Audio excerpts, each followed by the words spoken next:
नमस्कार, आपण पाहत आहात A1 न्यूज महाराष्ट्र। 26 जानेवारीसारख्या अतिशय महत्त्वाच्या दिवशी जर ग्रामसभेत सरकारी अधिकारीच गैरहजर असतील तर ग्रामीण जनतेचे प्रश्न ऐकणार तरी कोण? हा गंभीर सवाल आज कोपरगाव तालुक्यातील कारवाडी गावातून समोर आला आहे। कारवाडी तालुका कोपरगाव येथे प्रजासत्ताक दिनाच्या निमित्ताने ग्रामसभा आयोजित करण्यात आली होती। मात्र या ग्रामसभेला कृषी विभाग, पंचायत समिती, महसूल विभाग तसेच बँकांचे एकही जबाबदार अधिकारी उपस्थित नव्हता। 26 जानेवारी, 15 ऑगस्ट आणि 2 ऑक्टोबर या ग्रामसभा शासनाच्या योजनांची माहिती देण्यासाठी अत्यंत महत्त्वाच्या असतात, पण अधिकारीच नसतील तर योजना ग्रामीण जनतेपर्यंत पोहोचणार कशा, असा थेट सवाल ग्रामस्थांनी उपस्थित केला आहे। कारवाडी गावात गेल्या 13 वर्षापासून पिण्याच्या पाण्यासाठी खोदलेली विहीर आजही वापरात आलेली नाही। विहिरीवर ना डीपी ना पाणी पुरवठ्याची कोणतीही व्यवस्था। ग्रामस्थ आजही पाण्यासाठी वणवण भटकत आहेत। इतकेच नाही तर गावासाठी मंजूर असलेला सुमारे 2 कोटी रुपयांचा निधी आजही प्रत्यक्ष कामात उतरलेला नाही। विकास कामे अर्धवट अवस्थेत बंद आहेत। महत्त्वाच्या ग्रामसभेला अधिकारीच येत नसतील तर ग्रामीण जनतेने प्रश्न कुणाकडे मांडायचे? एका महिन्यात हे प्रश्न सुटले नाही तर पंचायत समिती कोपरगाव येथे भव्य आंदोलन उभारण्यात येईल। गेल्या 2 वर्षापासून कारवाडीतील युवकांनी क्रीडा साहित्याची मागणी केली आहे। ग्रामपंचायतीने प्रस्ताव पाठवूनही आजपर्यंत कोणतीही कारवाई झालेली नाही।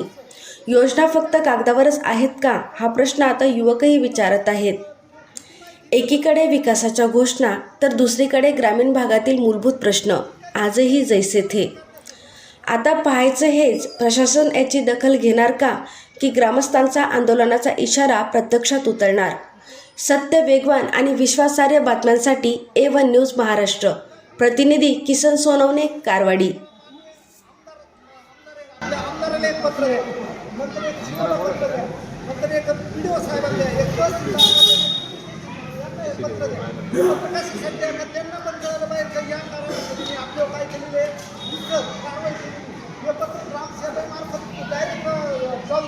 आल्यानंतर त्यांच्या पोच घ्या, पोच आल्यानंतर जी पुढची ग्रामसभा होईल त्या ग्रामसभेमध्ये त्या आपल्याला काय उत्तर दिलेलं आहे त्याचं नीटसर काय करा, वाचन करा आणि वाचन केल्यानंतर त्या अधिकाऱ्यांनी जर त्यांची कुठलीही कारवाई करणं सध्याची सुद्धा कारवाई करायचं आपल्याला अधिकार आहे। राहिला तिसरा प्रश्न, ग्रामसभेमध्ये जे म्हणजे सरकारी ज्या काही योजना असेल, आता समजा शेत किंवा कृषी विभागाच्या योजना असेल तर त्या अधिकाऱ्यांनी येऊन ते सांगणं गरजेचं आहे।